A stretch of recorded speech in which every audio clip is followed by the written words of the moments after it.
구역 공과 계속하겠습니다. 오늘 삼위일체 두 번째 시간인데요. 우리 지난 시간에 이 삼위일체 첫 번째 시간에 삼위일체가 뭐냐 하는 삼위일체에 대한 뜻을 우리가 살펴보았고, 그리고 이 성경이 밝히는 삼위일체, 그 구약 성경의 삼위일체라고 하는 이러한 의미의 구절들이 나오는데 그 내용들을 살펴보았습니다. 오늘은 두 번째 시간으로 또 신약 성경에서 또 삼위일체가 어떻게 또 이렇게 밝혀지느냐 하는 내용을 공부하고요. 그리고 이 삼위일체를 구원론적으로 우리가 살펴보고, 그리고 역사상의 이 삼위일체에 대해서 부인하는 그런 세력들이 있었습니다. 그런 세력들이 어떤 세력이 있는가 하는 것을 살펴보도록 하겠습니다. 자, 먼저 성경이 밝히는 삼위일체인데요. 신약 성경에 보니까 구약 성경에는 암시적으로, 그러니까 우리라고 하는 이 단어, 또 태초에 하나님이 천지를 창조하시느라고 하는 이 엘로힘이라고 하는 이러한 단어 속에서 암시적으로 나타났다고 하면, 신약에는 보다 분명하게 삼위일체가 나타납니다.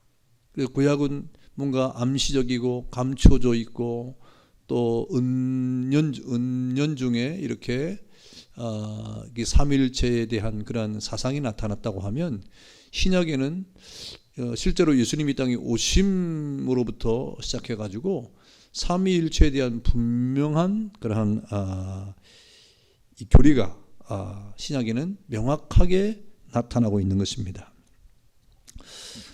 그래서 실제로 제2위신 성자 하나님인 예수님께서 이 땅에 오심이 얼마나 분명한 그런 나타나심입니까? 그러면서 예수님께서 이 세례를 받으실 때 이 삼위일체에 대한 분명한 내용이 나타납니다. 마태복음 3장 16절과 17절에 보니까 예수님께서 세례를 받으시고 그리고 물 위로 올라오는데 그때 어떤 일이 벌어집니까? 새 하늘이 열리고 하나님의 성령이 비둘기같이 예수님 위에 임하시고, 그리고 하늘로부터 소리가 있었다. 성부 하나님의 소리죠. 소리가 있는데 그 소리가 무엇입니까? 이는 내 사랑하는 아들이요 내 기뻐하는 자라 하고 세례를 받으시고 물 속에서 올라오시는 주님을 향해서 선포하신 것이죠. 그래서 예수님이 이렇게 세례를 받으실 때 성부 하나님과 성자 예수님과 성령 하나님이 이렇게 함께 나타나는 그러한 모습을 볼 수가 있습니다. 그리고 두 번째 보니까 예수님께서 친히 가르쳐 주셨는데, 예수님은 이 삼위일체 교리에 대한, 다시 말하면 예수님이 삼위일체 교리를 믿었다라기보다도 삼위일체에 대한 성부 하나님과 성자 하나님이신 예수님과 성령 하나님에 대한 분명한 이 실존에 대해서 말씀을 하신 것이죠. 그래서 예수님이 제자들에게 가르쳐 주었고, 그 진리를 가르칠 때 예수님께서는 예수님 자신을 성자 하나님이시다라고 하는 것을 이렇게 가르쳐서 알고 있었습니다. 그래서 요한복음 14장 16절에 예수님께서 마지막 고별 설교를 하는 그런 내용인데요. 거기에 보면 내가 그리고 아버지께 구하겠으니 그랬습니다. 그러니까 성자 하나님이신 예수님께서 아버지 되신 성부 하나님께 구하겠는데, 그가 또 다른 보혜사, 이 보혜사 성령이죠. 다른 보혜사를 너희에게 주사 영원토록 너희와 함께 있게 할 것이다. 그렇게 말씀하시는 것이죠. 그래서 예수님께서는 마지막 고별 설교 때 제자들에게 성자 하나님인 예수님 자신이 성부 하나님 되신 아버지께 구해가지고 너희들에게 보혜사, 다른 보혜사, 곧 성령을 보내도록 내가 이렇게 구하겠다라고 말씀을 해 주었습니다. 이렇게 예수님께서는 제자를 가르칠 때 성부와 성자와 성령 삼위일체에 대한 분명한 이런 가르침을 하신 것이죠. 그리고 예수님께서 마태복음 28장에 보면 우리가 잘 아는 말씀이죠.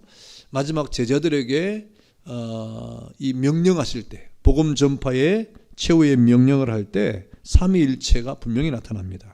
그러므로 너희는 가서 모든 족속으로 제자를 삼아 아버지와 아들과 성령의 이름으로 세례를 주라. 그렇게 말씀하시잖아요. 아버지와 성부 하나님이죠. 아들과 성자 하나님이죠. 성령의 이름으로 성령 하나님이죠. 세례를 주라. 제자를 삼아라. 세례를 주고 제자를 삼아라 그랬습니다. 그래서 예수님의 이 마지막 제자에게 내린 체험 명령에도 삼위일체에 대한 분명한 가르침을 통해서 성부와 성자와 성령 하나님이 실존에 계심을 말씀하셨고, 그 하나님의 이름으로 세례를 주고 그 하나님의 이름으로 제자를 삼고 가르치라고 말씀을 하고 있는 것입니다. 그 다음에 성령의 은사에 대해서 설명을 할 때 삼위일체에 대한 분명한 가르침을 했는데요. 이 고린도전서 12장 4절과 6절에 보니까 은사는 여러 가지나 성령이 같다. 은사는 여러 가지나 성령이 같고, 직임은 여러 가지나 주 성자는 같으며, 또 역사는 여러 가지나 모든 사람 가운데 역사하시는 하나님, 성부 하나님은 같으니 그랬습니다. 그러니까 이 성령도 같다 이 말입니다. 우리가 은사는 여러 가지 받을 수 있으나, 그러나 성령, 은사를 주시는 성령은 같은 성령이시다. 그리고 직임은 여러 가지나, 그러나 그 직임을 주시는 성자, 주는 같으시다. 그리고 모든 사람 가운데 역사하시는 하나님, 성부 하나님은 같은 분이시다. 그러니까 성부와 성자와 성령 하나님이 계신다고 하는 이러한 말씀을 하고 있는 것입니다. 그러면서 고린도후서 13장 13절은 그 유명한 바울의 축도에 대한 가르침이 나오는데요. 그때도 이렇게 나옵니다. 주 예수 그리스도의 은혜와 하나님의 사랑과 성령의 교통하심이 너희 무리와 함께 있을지어다. 이 축도의 내용이거든요. 그래서 우리 교회도 여러분 이 교회도 마지막 예배 후에 축도를 할 때 성부와 성자와 성령의 이름으로 축도를 하죠. 축원을 하죠. 이렇게 이 바울의 축도에 삼위일체가 분명하게 또 나타나고 있습니다. 이렇게 신약 성경에는, 구약에는 암시적이고 암묵적이고, 그 다음에 은밀한 가운데, 그리고 감추어진 그러한 가운데 이 삼위일체에 대한 그러한 사상이 나오고, 또 그것이 우리에게 전달이 되었다고 하면, 신약에 와서는 그 삼위일체에 대한 그러한 내용이 아주 분명하게 나타나고 있다. 명확하게 나타나고 있다. 아주 확실하게 이렇게 증명되고 증언되고 있다 하는 그런 사실을 우리는 알 수가 있습니다. 그 다음에 구원론적으로 본 삼위의 사역을 보면, 이 성삼위 하나님, 삼위일체 하나님은 우리를 구원하시는, 우리 죄인들을 구원하시는 데 있어서 이 삼위 하나님의 사역하시는 게, 일하심이 있어요. 그 일하심에 대한 그런 내용을 보니까 성부 하나님은 구원을 어떻게 했습니까? 우리 죄인을 향한 구원을 계획하셨다 그랬어요. 계획하시고, 그 계획은 우리를 구원하기로 선택하시고 예정하신 그런 사실을 말하죠.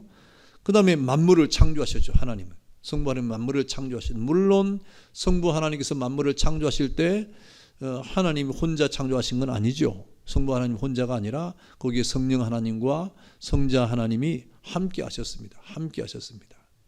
그런데 주체적으로 모든 만물을 창조하심에 있어서 성부 하나님이 창조하신 것이죠. 그리고 성부 하나님이 구원을 계획하셨다고 하면, 성자 하나님은 그 계획된 구원을 십자가를 지심으로 성취하신 분이고, 그리고 성령 하나님은 성취된 구원을 인간의 마음과 생활에 적용하셔서 완성시킨 분이 성령 하나님이죠. 그러니까 성부 하나님은 계획하시고, 그 다음에 성자 예수님은 성취하시고, 그리고 성령 하나님은 적용하셔서 완성하신 것입니다.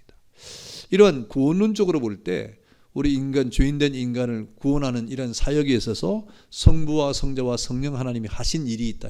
그러니까 삼위일체 하나님이 우리 구원에 대한 계획을 다 하신 거예요. 이 언약을, 약속을 하신 거예요. 내가 계획을 하는데 예수님께서 내가 그것을 그러면 십자가를 짐으로 내가 성취하겠다, 성령 하나님 그걸 적용해가지고 완성하겠다고 하는 이런 약속, 삼위 하나님 안에서의 구속 언약이 있었던 거죠.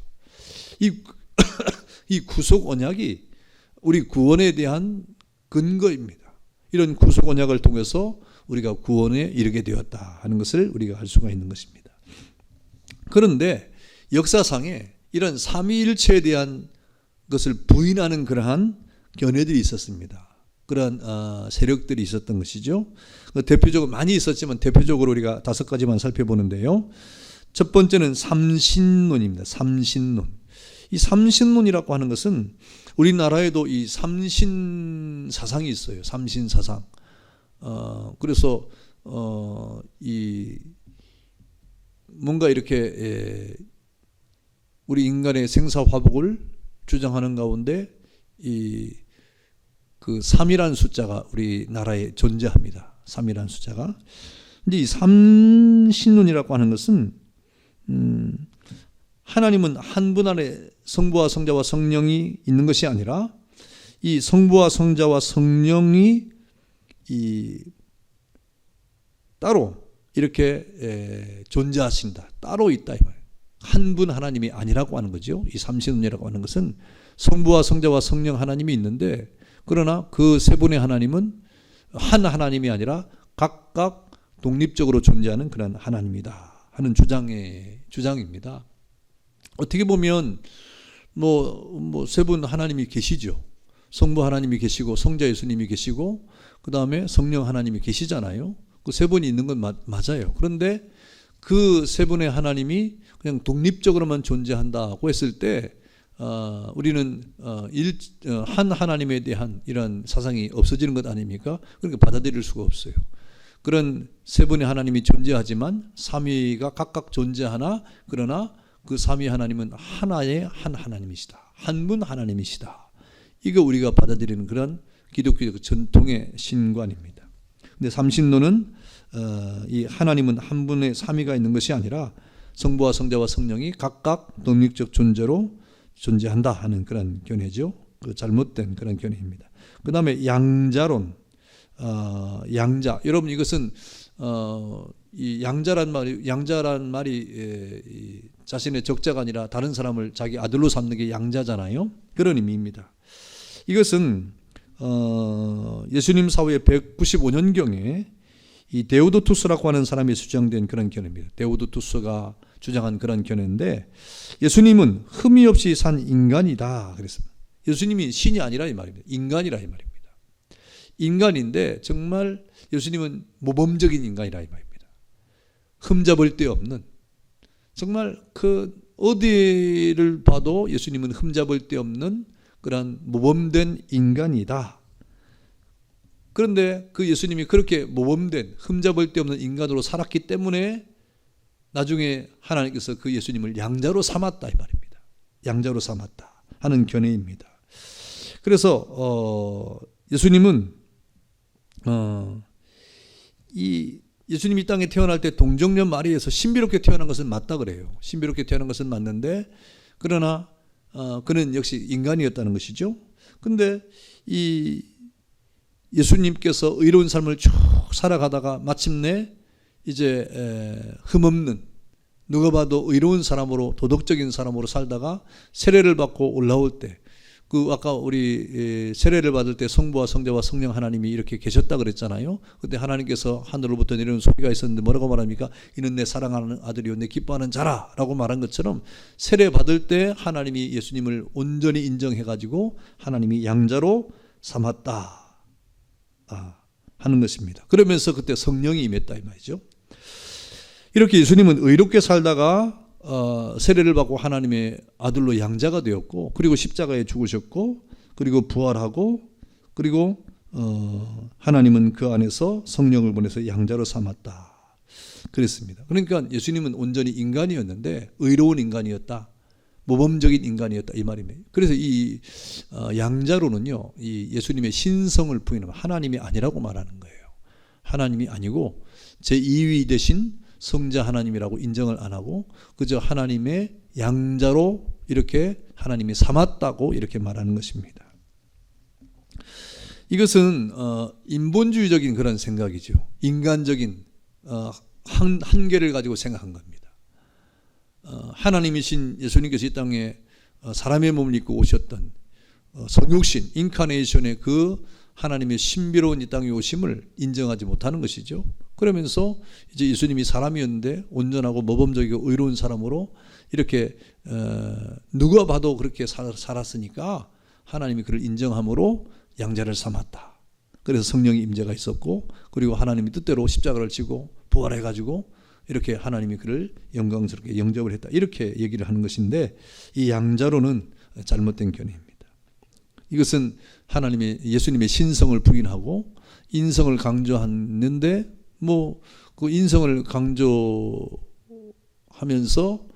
이렇게 저들이 학설을 주장하려 보니까 양자론이라고 하는 것이 나오게 된 거죠. 그 다음에 이 세 번째는 양태론이에요. 양태론. 다시 말하면 시벨로스주의입니다. 시벨리안주의. 이 양태론, 시벨리안주의는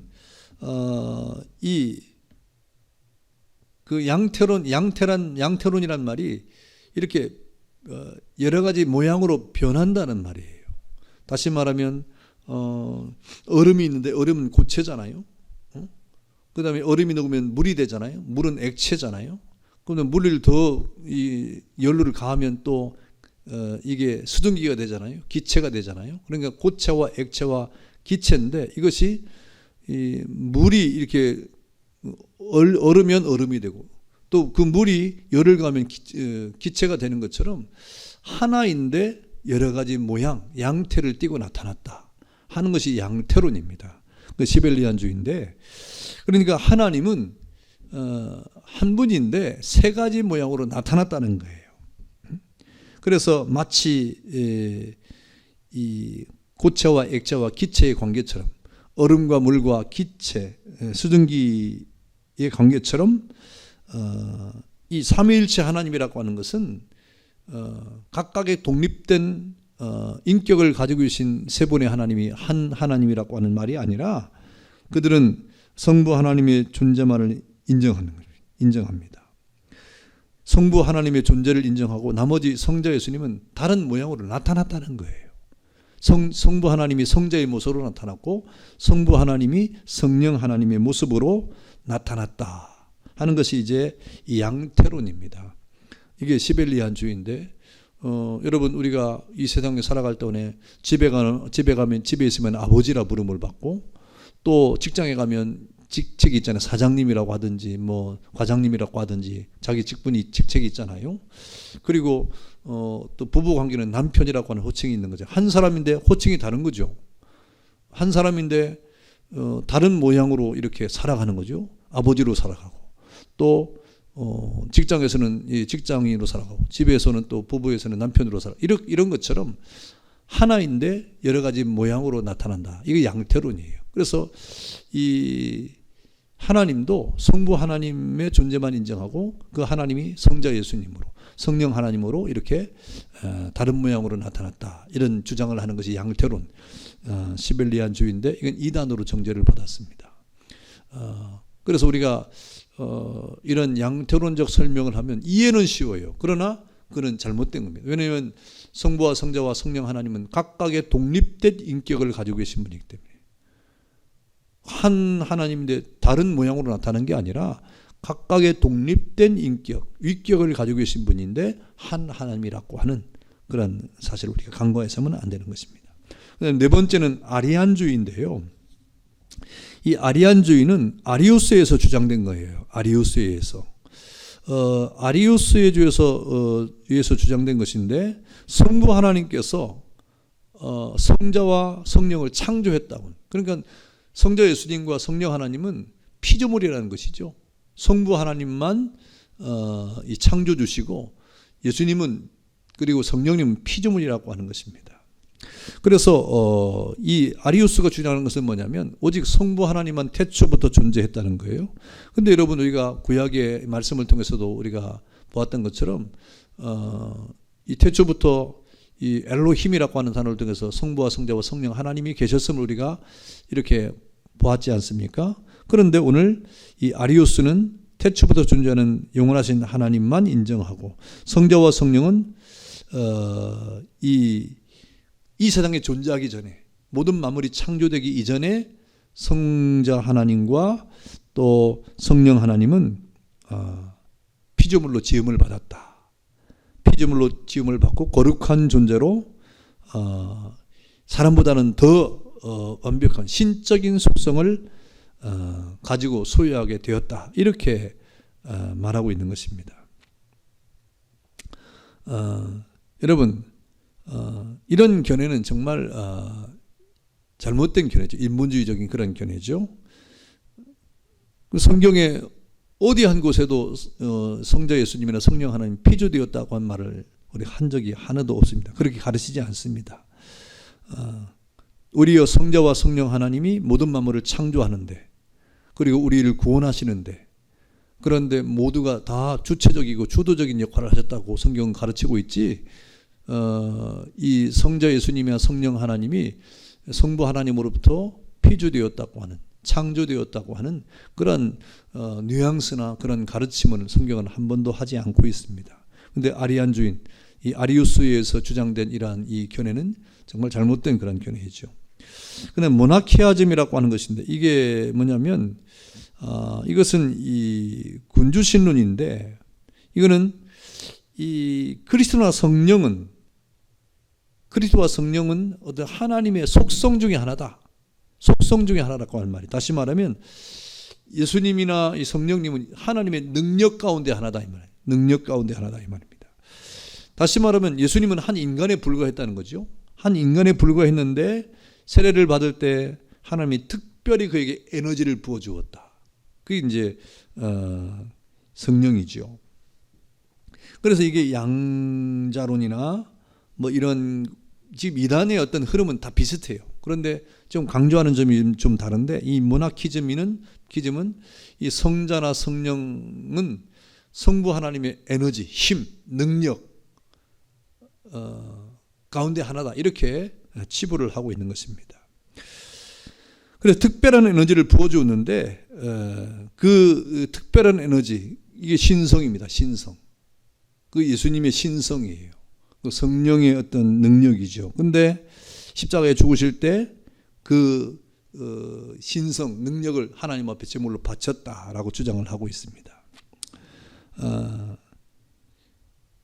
근데 여러분, 이 모나키아즘이라고 하는 것은, 이 군주신론은 예수님의 어떤 신성을 부인할 뿐 아니라 또 예수님께서 하나님이시라고 하는 이러한 사실을 전혀 이해하지 못한 것이죠.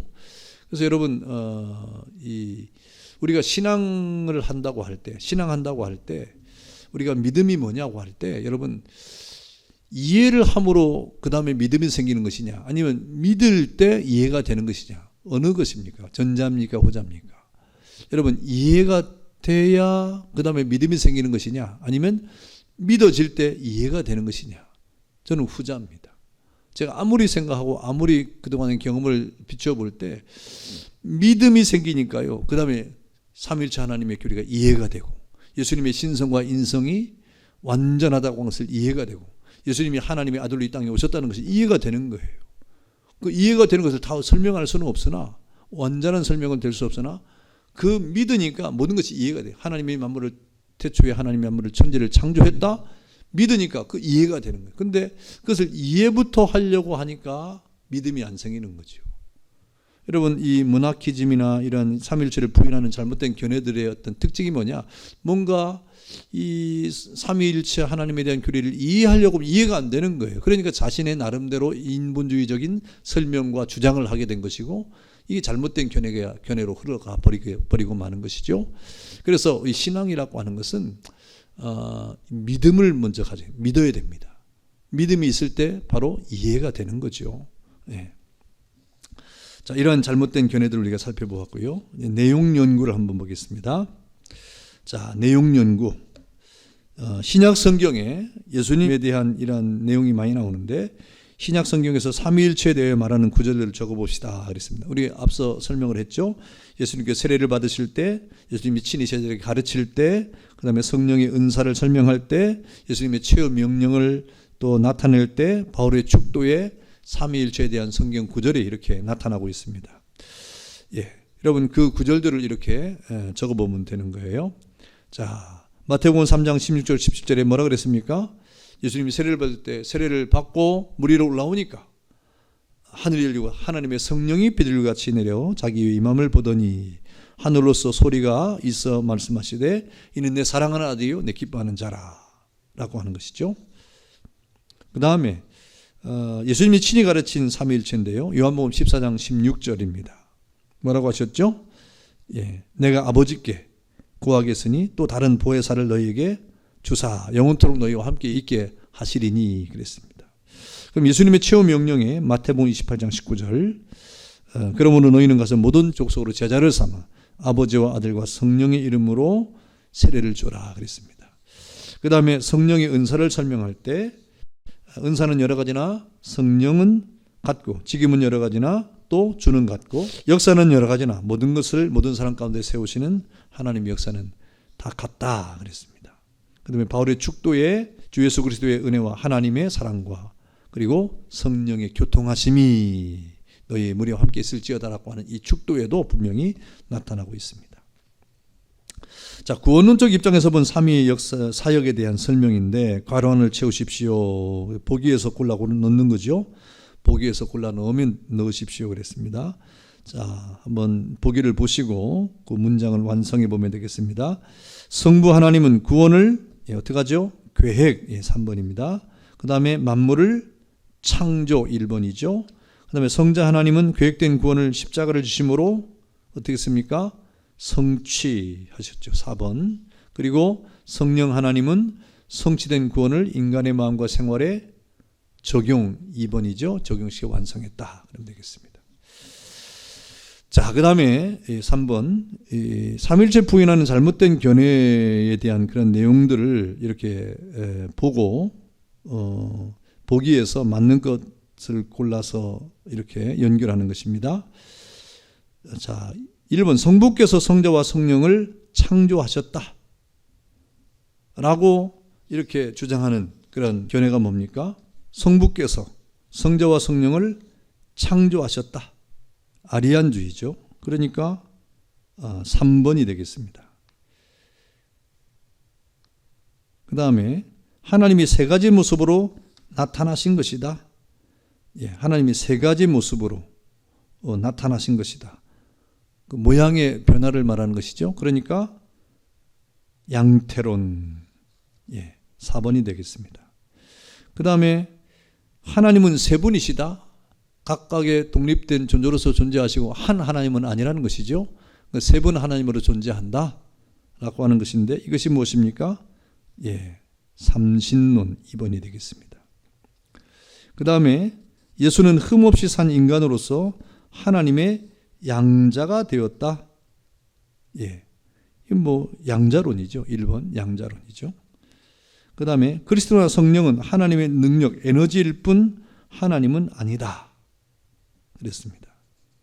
무엇입니까? 모나키아즘. 하나님의 능력, 에너지라고 하는 잘못된 견해입니다.